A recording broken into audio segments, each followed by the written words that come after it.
आखिर राजस्थान में ये क्या चल रहा है? राजस्थान में अब क्या होने वाला है? राजस्थान का अगला सीएम कौन होगा? गांधी परिवार, अशोक गहलोत और सचिन पायलट पर कौन कौन से विकल्प बचे हुए हैं? गहलोत समर्थक विधायकों के विधानसभा स्पीकर को इस्तीफा सौंपने का क्या असर होगा? क्या राजस्थान में कांग्रेस सरकार पर कोई खतरा पैदा हो गया है? इसके अलावा अगर सचिन पायलट अलग थलग पड़ जाते हैं तो उनके पास आगे क्या विकल्प होगा? सवाल तो कई अहम हैं। पार्टी के अंदर ये बहस शुरू हो चुकी है कि क्या अध्यक्ष बनने के बाद गहलोत सभी को साथ लेकर चल पाएंगे, क्योंकि ऐसा पहली बार हुआ है जब पार्टी नेतृत्व की मर्जी के खिलाफ विधायक सार्वजनिक तौर पर बगावत पर उतर आए हों। कांग्रेस रणनीतिकार मानते हैं कि इस पूरे घटनाक्रम से मुख्यमंत्री अशोक गहलोत की छवि को नुकसान पहुंचा है। अभी तक गहलोत की छवि पार्टी नेतृत्व के निर्देश का पालन करने वाले नेता की तरह रही है। गहलोत इस पूरे घटनाक्रम से खुद को अलग कर रहे हैं, पर पार्टी नेता मानते हैं कि गहलोत के इशारे के बगैर ये मुमकिन नहीं है। कांग्रेस में अध्यक्ष पद के चुनाव को लेकर सियासी सरगर्मियां अभी भी जारी हैं कि राजस्थान में पार्टी में नया अंदरूनी ड्रामा शुरू हो चुका है। दरअसल राजस्थान के मुख्यमंत्री अशोक गहलोत की ओर से कांग्रेस अध्यक्ष पद का चुनाव लड़ने के ऐलान के बाद ही सचिन पायलट को ये पद मिलने की उम्मीद थी। हालांकि गहलोत समर्थक विधायकों ने उन्हें नेता मानने से इनकार कर दिया था और अपना इस्तीफा लेकर विधानसभा स्पीकर के पास चले गए। ऐसे में हर तरफ ये सवाल उठ रहे हैं कि आखिर राजस्थान में चल क्या रहा है? गहलोत समर्थक विधायकों के विधानसभा स्पीकर को इस्तीफा सौंपने का क्या असर होगा? क्या राजस्थान में कांग्रेस सरकार पर कोई खतरा पैदा हो सकता है? इसके अलावा अगर सचिन पायलट अलग थलग पड़ते हैं तो आगे क्या विकल्प बचता है? चलिए ये सब कुछ आगे जानते हैं। मौजूदा समय की बात करें तो कांग्रेस में विवाद राजस्थान के सीएम पद को लेकर अभी भी चल रहा है। राहुल गांधी के एक व्यक्ति एक पद के सिद्धांत का हवाला देते हुए सचिन पायलट ने सीएम पद के लिए दावेदारी तो पेश कर दी है। वहीं गहलोत गुट ने पायलट को रोकने के लिए कोशिशें भी शुरू कर दी हैं। गहलोत समर्थक विधायकों का कहना है कि सिर्फ अशोक गहलोत ही मुख्यमंत्री बने रहेंगे। अगर वो इस पद पर नहीं रहे तो सरकार खतरे में आ जाएगी। इतना ही नहीं, पार्टी की बैठक में मांग उठाई गई है कि 2020 में बगावत करने वाले 18 विधायकों में से किसी को भी मुख्यमंत्री न बनाया जाए। आइए अब जरा राजस्थान में विधानसभा के गणित को थोड़ा समझ लेते हैं। राजस्थान में मौजूदा समय में 200 विधानसभा सीटें हैं और कोई भी सीट खाली नहीं है, यानी राज्य में बहुमत का आंकड़ा 101 विधायकों का है। सबसे ज्यादा 108 विधायक कांग्रेस के पास हैं। इसके बाद भाजपा के पास 71 विधायक हैं, 13 विधायक निर्दलीय हैं। इनमें से ज्यादातर का समर्थन कांग्रेस के पास है।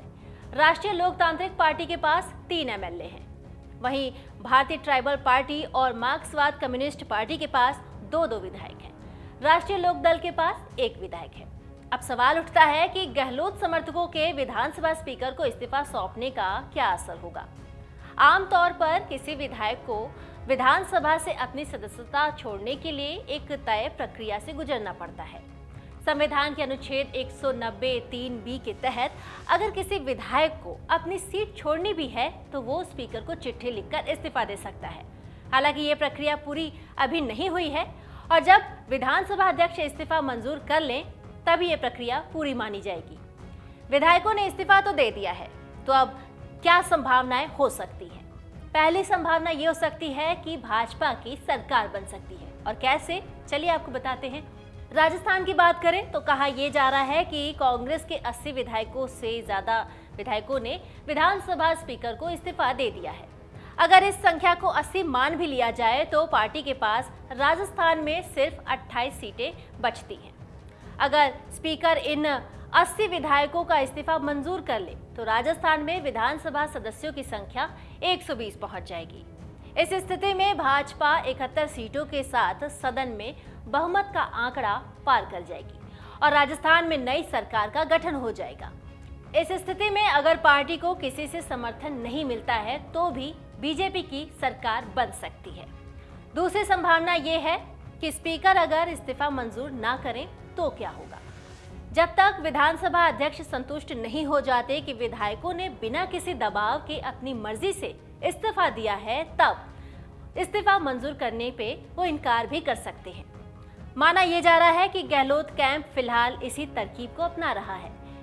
स्पीकर की कुर्सी पर सीपी जोशी बैठे हुए हैं, जो कि गहलोत कैंप की ओर से सीएम पद के सबसे बड़े दावेदार हैं। ऐसे में संभावना ये है कि गहलोत कैंप अपना सीएम बनाए रखने के लिए और पायलट को इस पद पर न आने देने के लिए आलाकमान को संदेश दे रहा है। तीसरी संभावना ये बनती है कि हो सकता है कांग्रेस का खेल बिगड़ जाए, तो तब क्या होगा? इस पूरे खेल में भाजपा बड़ा रोड़ा अटका सकती है। इस पूरे खेल के बीच अगर भाजपा विधानसभा में कांग्रेस के खिलाफ अविश्वास प्रस्ताव पेश करती है, तो बहुमत परीक्षण की मांग करती है, तो गहलोत सरकार की मुश्किलें बढ़ सकती हैं। दरअसल इस स्थिति में कांग्रेस को बहुमत साबित करना होगा। हालांकि यहां से आगे का खेल सचिन पायलट की सियासी पकड़ पर निर्भर होगा। अगर पायलट कांग्रेस के 2/3 विधायकों को तोड़ देते हैं और भाजपा को समर्थन देते हैं, तो बिना दल बदल कानून की जद में आए वो अपनी विधायकी बचा सकते हैं। हालांकि अगर पायलट इससे कम विधायक भी तोड़ते हैं, तो अपने समर्थक विधायकों यानी कि करीब 20 से 30 विधायकों से इस्तीफा भी करवा लेते हैं, तो कांग्रेस के पास 78 से लेके 88 सीटें बचेंगी और वो अल्पमत में चली जाएगी। इस स्थिति में भाजपा 71 विधायक निर्दलियों और अन्य पार्टियों के साथ बहुमत हासिल कर सरकार बनाने की कोशिश कर सकती है। अगर इस स्थिति में सरकार गठन नहीं भी हो पाता है, तो दोनों ही पार्टियां अल्पमत में रहती हैं, तो राज्यपाल विधानसभा को भंग कर सकते हैं और राष्ट्रपति शासन की अपील कर सकते हैं। अगले विधानसभा चुनाव में भाजपा और कांग्रेस दोनों ही नए सिरे से चुनाव लड़ेंगी। फिलहाल तो कांग्रेस आलाकमान अशोक गहलोत के रवैये से खासा नाराज पड़ा हुआ है। पार्टी का कहना है कि राजस्थान में सब कुछ अशोक गहलोत से पूछकर ही किया गया था। उसके बावजूद भी जिस ढंग से ये सब तमाशा किया जा रहा है, ये ठीक नहीं है। इससे अशोक गहलोत की छवि भी खराब हुई है। पार्टी उनको अध्यक्ष बनाने की सोच रही है और ऐसे में मुख्यमंत्री पद को लेकर उनको ऐसा करना नहीं चाहिए। बेशक अशोक गहलोत ने इस बात को साफ किया है कि इस पूरे सियासी ड्रामे में उनका कोई हाथ नहीं है, लेकिन पार्टी आलाकमान को लगता है कि अशोक गहलोत के कहने पर ही ये सब कुछ हो रहा है।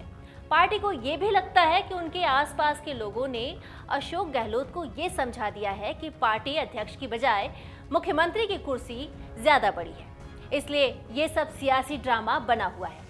कांग्रेस सूत्रों के मुताबिक सोनिया गांधी ने मल्लिकार्जुन खड़गे और अजय माकन से राजस्थान में सियासी हालातों पर रिपोर्ट मांगी है।